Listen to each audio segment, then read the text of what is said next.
você mostrar que as mulheres foram cerceadas dos seus direitos mais elementares e você ajuda a chamar atenção para a comunidade internacional, você sente que a sua matéria está sendo importante para a promoção de justiça.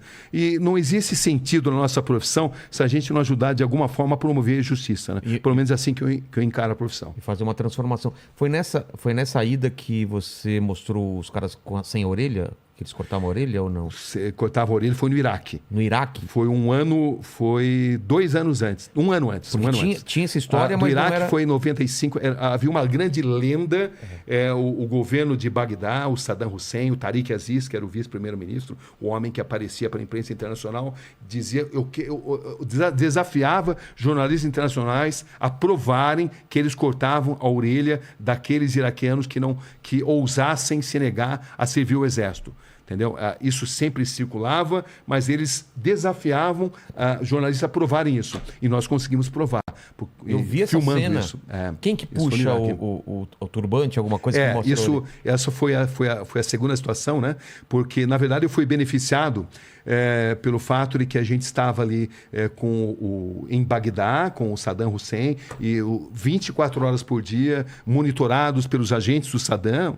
Eles estavam do lado. Eles estavam lá, eles sabiam tudo onde a gente estava, o que a gente estava fazendo. Quando você apontava a câmera, o cara falava aqui pode, aqui não pode? Exatamente. Então, como é que eu ia, por exemplo, para Saddam City, onde estava a grande maioria silenciosa, né? Porque é o seguinte, internacionalmente, os xiitas são minoria. Tá. Os sunitas são maioria. São maioria. Mas os xiitas, no Iraque, eles são maioria. Maioria que jamais conseguiu deter o poder. E eu sabia que grande parte desses soldados que tiveram a orelha cortada estavam num lugar chamado Saddam City, porque em Saddam City havia contingentes de soldados, pelo menos havia essa informação, que se negaram a servir o exército e tiveram as suas orelhas sumariamente cortadas para servir de exemplo. Eles eram sunitas? Eles eram xiitas. Xiitas, exatamente. O Saddam Hussein sunita. O Saddam Hussein sempre perseguia os sunitas. No Iraque são minoria. Tá.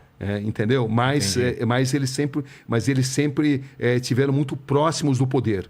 Era uma minoria que sempre deteve um poder econômico maior. Tá. Entendeu? Os sunitas, se você considerar o islamismo internacional, são maioria.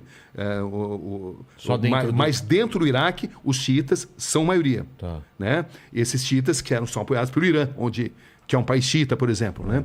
Bom, mas enfim, e a gente tinha que ir para Saddam City, onde estavam os soldados. Eu sabia que haveria uma grande chance. Mas como é que eu ia fazer para ir sendo seguido dia e noite pelos soldados do Saddam Hussein? Aí como é que eu consegui? Ficamos sabendo que havia chegado assim um grupo de jornalistas americanos. E não havia agentes suficientes para monitorar americanos e brasileiros. Então, o sabedor disso, falou assim, olha, a gente está meio doente aqui, meio cansado, e também a gente está afim de jogar tênis, entendeu? Para relaxar um pouco. Então, a gente vai num outro hotel que tem quadra de tênis, e lá a gente vai jogar tênis, tá bom? Tudo bem? Então, eles até gostaram, porque eles não teriam como seguir a gente e os americanos ao mesmo tempo. Então, o que eu fiz? Eu e o cinegrafista Fernando Pelégio, que era o cinegrafista que estava comigo lá, a gente botou a câmera dentro de uma raqueteira de tênis e fomos para esse hotel onde havia uma quadra de tênis. Tá. Entendeu? Então vocês foram realmente para o hotel? Fomos para esse hotel. Tá. Chegamos até simular e para a quadra de tênis. Quando a gente se sentiu seguro... Não tem ninguém seguindo? A gente tratou de identificar um motorista que eu tinha informação que fazia ponto ali naquele hotel. Entendeu? Que era o Hotel Sulemânia. Meu coração já está acelerado só de você contar essa história. Né? Porque o que acontece é que a gente entrou no primeiro... mas a gente se enganou, não era o motorista indicado, a gente tinha se enganado. E esse motorista, ao invés de levar a gente para Saddam City, ele levou a gente para o Ministério da Informação. Pô. Aí no Ministério da Informação, o que você queria para Saddam City? Não, eu falei, Saddam City não. A gente queria ir para o Ministério da Informação do Saddam, entendeu? A gente queria vir para cá justamente. Entendeu? A cidade, Miguel, deu um Miguel ali, eles acreditaram e tal. Aí a gente voltou para lá. Quando voltamos para lá... Pro primeiro hotel? O primeiro hotel onde a gente ia jogar tênis. Tá. Entendeu? E aí, nesse hotel, eu consegui finalmente achar um motorista que eu tinha indicação, que falava inglês, era jovem e que tinha insatisfações em relação ao regime e que estaria disposto a assumir o risco. Precisaria ser alguém que é disposto a assumir o risco. Descoberto, morto, né? Exatamente. Então, eu acabei descobrindo esse motorista e ele nos levou para Saddam City.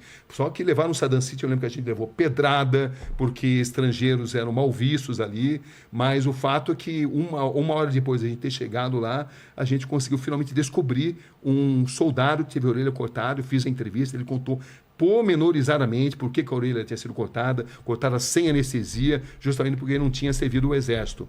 E aí, você vê como é que são as coisas, né? A imagem que você viu, que a gente estava na confluência do rio Tigre e Eufrates. 3 dias depois... Não é desse dia. Não é desse dia. Um outro dia depois, a gente estava na confluência e eu notei que tinha ali o barqueiro que não tirava o turbante de jeito nenhum. Aí eu cheguei nele lá e eu falei, fiz um sinal, a hora que o tradutor, que era ligado ao regime do Saddam Hussein, estava distante, entendeu? Porque a gente foi para o meio do rio, e o tradutor ficou lá. Eu falei que eu precisava fazer uma passagem e o barco não cabia mais gente.